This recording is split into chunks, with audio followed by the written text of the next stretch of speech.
प्यारे बच्चों, मैं आरडी गुप्ता, प्रवक्ता भौतिक विज्ञान, और आज अपने भदावर विद्या मंदिर इंटर कॉलेज में आज एक्सपेरिमेंट नंबर 2 का डेमोन्स्ट्रेशन करने जा रहा हूं, जिसका नाम है चल सूक्ष्मदर्शी की सहायता से कांच के गुटके का अपवर्तनांक ज्ञात है। तो आज बच्चों ये प्रैक्टिकल है तुम्हारा एक्सपेरिमेंट नंबर 2, जिसमें हमें इस कांच के गुटके का अपवर्तनांक ज्ञात करना है। ठीक है, तो इसमें बहुत आसान सा प्रैक्टिकल है। इसमें हम 3 बार फोकस करना है। तो सबसे पहले हमें समझना है इस इंस्ट्रूमेंट का नाम है चल सूक्ष्मदर्शी, यानी कि ट्रैवलिंग माइक्रोस्कोप कहते हैं इसको। सबसे पहले क्या करना होता है, इस ट्रैवलिंग माइक्रोस्कोप को हमें प्लेन करना होता है, संतुलित करना होता है। उसके लिए हमारे पास जो पेच है उनको आप लूज कर सकते हैं, टाइट कर सकते हैं, और इस कागज को हमने ले लिया, उसको नीचे लगा करके हम इसको प्लेन कर सकते हैं। तो सबसे पहले हमें इसे प्लेन करना है, जैसे कि हम देख रहे हैं सब बच्चे, इसको हम कागज लगा करके इसको प्लेन कर दिया, ऊंचा कर दिया। ठीक है, अब हमें क्या काम करना है, 3 बातों पर ध्यान देना है।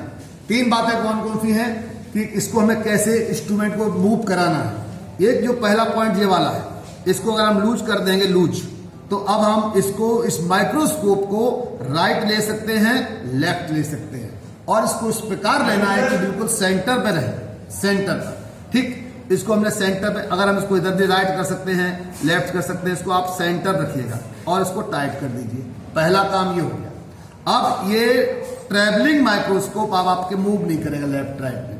अब दूसरा काम क्या करना है, इस पेज को जैसे ढीला करेंगे, पेज को ढीला करेंगे, ढीला करते ही क्या होगा, अब आपका ये ट्रैवलिंग माइक्रोस्कोप अप और डाउन मूव करेगा।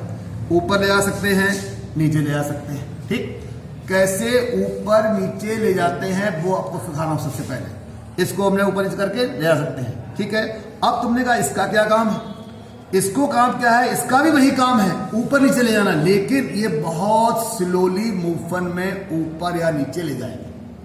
अगर हम इसको ऐसे घुमाते हैं एंटी क्लॉकवाइज इधर, तो ये माइक्रोस्कोप ऊपर जा रहा है। अगर इसको घुमाते हैं क्लॉकवाइज घुमाते हैं तो ये नीचे जा रहा है। 2 काम होंगे, लेकिन जाएगा कैसे, स्लो मूवमेंट में, बहुत स्लो जाएगा। ठीक है, अब 2 पॉइंट हो गए। तीसरा लास्ट क्या है, ये इसको आप ढीला कर देंगे इसको, तो अब तुम्हारा ये जो माइक्रोस्कोप है इसको आप आगे लेफ्ट आगे पीछे कर सकते हैं, जैसा आपको सुविधा देने लगे वैसा कर सकते हैं। ठीक है, और इसका क्या काम है, इसका काम यही है, इसको हम घुमाएंगे तो ये नीचे जाएगा या फिर ऊपर जाएगा। ठीक, तो इस प्रकार से आपने देख लिया, सारे ऑपरेशन समझ लिए कि कौन सा पॉइंट से हमें कैसे घुमाना है। ठीक, अब अपना प्रैक्टिकल शुरू करते हैं। तो इस प्रैक्टिकल में हमें क्या करना, सबसे पहला काम यह है, मुख्य रूप से सारा तीनों रीडिंग में क्या करना, फोकस करना। फोकस करना क्या होता है पहले वो समझना। फोकस करने का मतलब होता है प्रतिबिंब का चमकीला बनना ही फोकस कहलाता है। जैसे तुमने देखा होगा स्टूडियो में जो फोटोग्राफर होते हैं, कैमरे से फोटो खींचते हैं तो आगे वो कैमरा घुमाते हैं, कैसे घुमाते हैं, सामने वाले का चित्र बिल्कुल चमक जाए, उसके बाद क्लिक करते हैं, तब फोटो उसका नीट एंड क्लीन आता है। वही तुम्हें करना है, हमें इससे नेत्रिका से देखना है नीचे, और प्रतिबिंब को चमकीला देखना। जिस वक्त प्रतिबिंब चमकीला दिखाई पड़ जाए उस रीडिंग को हमें नोट कर लेना है। ठीक, तो स्टार्ट करते हैं। सबसे पहले क्या काम करें, एक सफेद कागज लीजिए, उस सफेद कागज पर ये देखिए, सफेद कागज पर हल्का सा क्रॉस चिन्ह बना लीजिए। क्रॉस चिन्ह बनाने के बाद उसको हम यहां रखेंगे अभिदृश्यक। लेंस 2 प्रकार के होते हैं, 2 नरसिंह, अभिदृश्यक और अभिनेत्र। अभिदृश्यक का मतलब जिधर दृश्य होता है, देखना होता है, ये अपना नेत्रता अभिनेत्र कहलाता है।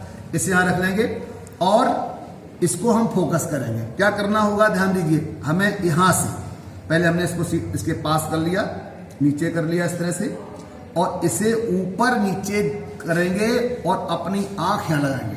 जैसे मैं एक बार प्रैक्टिस करके दिखाने की कोशिश करता हूं। तो हमने इसको ढीला कर लिया और इसको ऐसे पकड़ लिया। ठीक, और इसको देखते जाएंगे, और जहां पर क्रॉस का चिन्ह बिल्कुल क्लियर आ जाएगा उस पॉइंट पर हम इसको समझ लेंगे। ये मान चलो यहां पर हमारा ये है, बिल्कुल क्रॉस सही से चमक रहा है, क्रॉस सही से चमक रहा है, बस यही हमारा पहला रीडिंग है। जैसे कि हमने आपको बताया था, टेबल बनवाई थी, आपकी सारणी बनवाई थी, उस सारणी के अंदर 3 कॉलम थे। सबसे पहले था कागज पर क्रॉस चिन्ह बनाकर, कागज पर क्रॉस चिन्ह बना लिया हमने, फोकस कर लिया। अब फोकस कर लिया, अब हम इसकी रीडिंग कैसे लेंगे। रीडिंग लेने का वही तरीका है जो तुम्हें 11th में सिखाया गया था, बर्नियर कैलिपर्स वाला। इसमें वही कुछ है। इसमें पीछे साइड में, बैक साइड में, और क्या कहते हैं, मुख्य स्केल है जो आप देख रहे हैं पीतल का, ये मुख्य स्केल होता है। इस मुख्य स्केल पर जैसे पटरी होती है, स्केल होता है, वो मुख्य स्केल है। और साइड में क्या होता है, बर्नियर स्केल होता है। ठीक है, बर्नियर स्केल होता है, करेक्ट। अब बर्नियर स्केल से हम इसकी रीडिंग लेंगे। बर्नियर स्केल का जो जीरो कॉलम होगा, जीरो कॉलम मुख्य पैमाने के कहां पर मैच कर रहा है, वो कहलाएगा मुख्य पैमाने का पार्ट। दो चीजें हैं। मुख्य पैमाने के पार्ट को अंग्रेजी में कहते हैं मेन स्केल रीडिंग, यानी कि MSR, करेक्ट, MSR बोलते हैं। उसके बाद क्या करना, बर्नियर पैमाने का पार्ट निकालना है। उसमें क्या देखना होता है, बर्नियर पैमाने का कौन सा खाना सीध में है। ठीक है, अगर बर्नियर पैमाने का जो खाना सीध में है, फिर आता बर्नियर का part BSR, vernier scale reading. वो कैसे करेंगे, जो खाना सीध में था, जो खाना कॉन्साइड कर रहा था, उसमें मल्टीप्लाई कर देंगे अल्पतमांक। अल्पतमांक का गुणा किया तो ये कहलाएगा BSR। उसके बाद आता है पूर्ण पाठ। पूर्ण पाठ का मतलब है MSR प्लस BSR।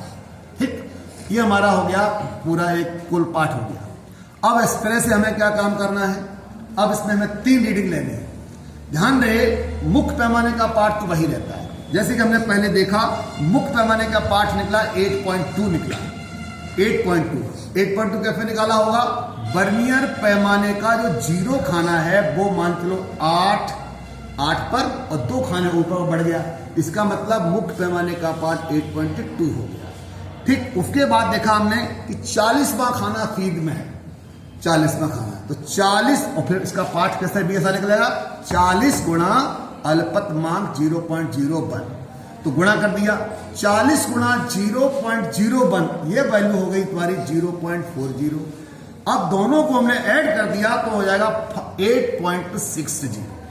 ठीक, ये बात निकल रहा है।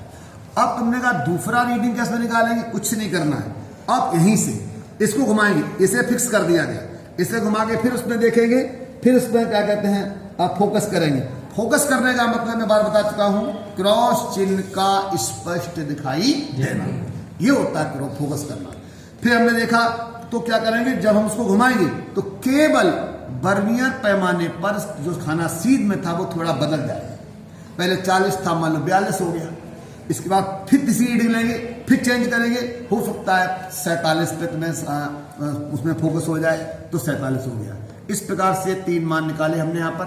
3 मान को निकाल के औसत कैसे निकालेंगे, तीनों को जोड़ के 3 का, तो ये हमारा स्मॉल a कहलाएगा। पहला काम हो गया। अब दूसरा काम क्या करना है, इसी क्रॉस चिन्ह पर, ये जो कांच का गुटका देख रहे हो जिसका हमें अपवर्तनांक ज्ञात करना है, उस गुटके को हम यहां पर रखेंगे इसी क्रॉस पर। जैसे क्रॉस पर रखेंगे ये तुरंत धुंधला हो जाएगा, धुंधला।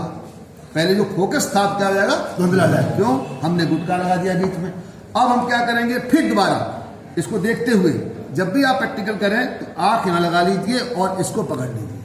अब इसको घुमाते हैं और घुमाते घुमाते इसको ले जाते हैं ऊपर ही ले जाना, नीचे नहीं होगा, फोकस होगा। थोड़ा ऊपर ले जाएंगे, थोड़ा ऊपर, और देखा हमने यहाँ पर जाकर ये फोकस हो गया और टाइट कर दिया, वहीं पर फोकस हो गया। अब हल्का सा अगर फोकस हो गया तो आप इसको सेट कर सकते हो, धीमे धीमे करके ऊपर नीचे करके देख कर सकते हो। ठीक, हल्का सा अगर सेट हो, जैसे हम तराजू वाला पॉइंट देखते हैं, पता लगा हमने 1 किलो चीनी रख दी और हमने तराजू तौली, तो हो सकता है थोड़ी चीनी कम करोगे, ज्यादा कम करोगे, कब तक, जब इसमें विक्षेप क्या जाए, शून्य जाए। तो उसी प्रकार से हमें इसमें करना। तो हमने क्या किया, इसको ऊपर नीचे ले गए और हमने विक्षेप उसमें जो फोकस कर लिया। फोकस करने के बाद फिर दोबारा मुख्य पैमाने का पार्ट निकाला। कैसे, बर्नियर का जो शून्य खाना है, बर्नियर का शून्य खाना, वो देखा हमने कि मुख्य पैमाने के कहां पर मैच कर रहा है। तो हमने इसको देखा, वो पाया हमने 9.0 पर पाया। मान ये माना चल रहा, इसका आप जो भी निकालेंगे 9.5 भी हो सकता है, कितने हो सकता है, 9.5 पे निकाला मान चलिए। फिर देखा कौन सा खाना सीध में है। केवल 2 बातें सीखनी, मुख्य पैमाने का पार्ट कितना है और कौन सा खाना सीध में है, और कुछ नहीं करना। उसके बाद दोनों को जोड़ दीजिए, वो तुम्हारा पार्ट कहलाएगा। जब इसमें भी जो गुटका रखा था, 2 रीडिंग लेनी है, फिर दोबारा डिस्टर्ब करेंगे तो जो खाना सीध में था वो चेंज हो जाएगा। ठीक है। उस पर एक रीडिंग निकल आएगा, फिर तीसरी बार और देखेंगे, फिर रीडिंग चेंज हो जाएगी। तो इस तरह से हमने 3 रीडिंग निकाली, तीनों में 3 का भाग दिया तो ये निकल आया बी निकल आया। ठीक, इसके बाद अंतिम टॉपिक क्या है, इसके बाद क्या होता है, हमने लिखा है लाइकोपोडियम पाउडर। चूंकि लाइकोपोडियम पाउडर लैब में अभी उपस्थित नहीं है, अभी अवेलेबल नहीं है, तो हम चौक पाउडर का काम कर सकते हैं। इस चौक लिया थोड़ा सा और इस कांच के गुटके पर थोड़ा सा डाल देंगे, यहाँ पर छोटे छोटे पीस डालना है, क्योंकि ये माइक्रोस्कोप देख रहे हैं, छोटा पीस भी हमको बड़ा दिखाई पड़ता है। ठीक, अब क्या करना है, फिर वही काम तीसरी बार काम हो रहा है। इसको हमने पकड़ा और आंख से देखा, आंख से देखेंगे तो धीमे धीमे आप देखेंगे इसमें जो हमने टुकड़े डाले थे बहुत अच्छी तरीके से इसमें चित्र बन चुका और बढ़िया से ऐसे बादल से बन जाते हैं। तो आप जैसे देखेंगे व्हाइट कलर के बादल से बन गए, बरसेंगे नहीं है, केवल बादल बने हैं। हाँ, और इसके बाद फिर हमने वही काम करना है। क्या काम करना है, उस वर्नियर पैमाने का जीरो खाना देखना है कहाँ पर मुख्य पैमाने पर मिला है। मान लीजिए ये 12.4 पे मिला है, तो मुख्य पैमाने का पार्ट कितना 12.4 हो जाता है। फिर देखते हैं कि वर्नियर पैमाने का कौन सा खाना मुख्य पैमाने के सीध में है, उस खाने को नोट कर लेते हैं। उस खाने में गुणा कर देते हैं अल्पतमांक का गुणा किया और गुणा करके फिर MSR दोनों जोड़ दिया, ये कहलाता पूर्ण पाठ। एक बार कर लीजिए। दूसरी रीडिंग में क्या होगा, सिर्फ और सिर्फ इसको घुमा करके आप केवल क्या बदलेंगे, वर्नियर पर जो खाना सीध में था वो चेंज हो जाएगा, मुख्य पैमाने का पार्ट वही रहेगा। दोनों को ऐड किया, इस तरह से हमने सी का इसमें निकाला, 3 रीडिंग निकाली, तीनों को जोड़ के 3 का भाग दिया तो क्या निकला, सी का वैल्यू निकल आया। क्लियर? तो आप यहां समझ सकते हैं, इधर दिखाइए भैया, इसमें दिखा सकते हैं। जैसे कि आप देख रहे हैं स्मॉल ए बराबर, ये हमने 3 मान निकाले, तीनों को जोड़ के 3 का भाग दिया, इसमें हमें क्या निकाला 25.72 और डिवाइड करने पर 8.57, ये स्मॉल ए का मान निकाल लिया। अब हम गणना को एक्सपेरिमेंट कर रहे हैं। द्वितीय प्रेक्षण में क्या होगा, बी बराबर, ये बात तीनों मान निकाले, 3 का भाग दिया तो बी का मान निकल आया। तृतीय प्रेक्षण में जो लास्ट में रखा था हमने, कांच गुटके पर पाउडर डाला था, उस पर हमने देखा था कि तीनों मान निकले, 3 का भाग दिया, ठीक सी का मान निकला है। इस तरह से हमने ABC के मान निकाले। लेकिन हमें कांच के गुटके का अपवर्तनांक ज्ञात करना है, तो कांच के गुटके की वास्तविक मोटाई HR का मतलब रियल हाइट, रियल उसकी थिकनेस कितना है, C-A, फॉर्मूला उसका होता है C-A। चूंकि हम C निकाल चुके, A निकाल चुके, C- घटाइए तो HR का मान 2.0 निकल का आया यहाँ पर। अब कांच के गुटके की आभासी मोटाई HA, A फॉर एपरेंट, आभासी, तो HA क्या होता है, फॉर्मूला C-B, C का मान रखा, B का मान रखा, तो HA का मान निकल आया। अंत में जो फॉर्मूला होता है बाई के सापेक्ष कांच का अपवर्तनांक ANG बराबर HR/HE, इसमें डिवाइड किया और ANG का मान हमने ज्ञात कर लिया। तो आपने देखा इस प्रकार से चल सूक्ष्मदर्शी की सहायता से कांच के गुटके का अपवर्तनांक हम ज्ञात कर सकते हैं। और इस वीडियो के द्वारा आप लोग इसको बार बार देख करके इस डेमोन्स्ट्रेशन को अच्छी तरह से समझ सकते हैं और अपनी भदावर विद्या मंदिर इंटर कॉलेज के लैब में आकर के इसका एक्सपेरिमेंट की प्रैक्टिस कर सकते हैं और कांच के गुटके का अपवर्तनांक ज्ञात कर सकते हैं। Thank you very much.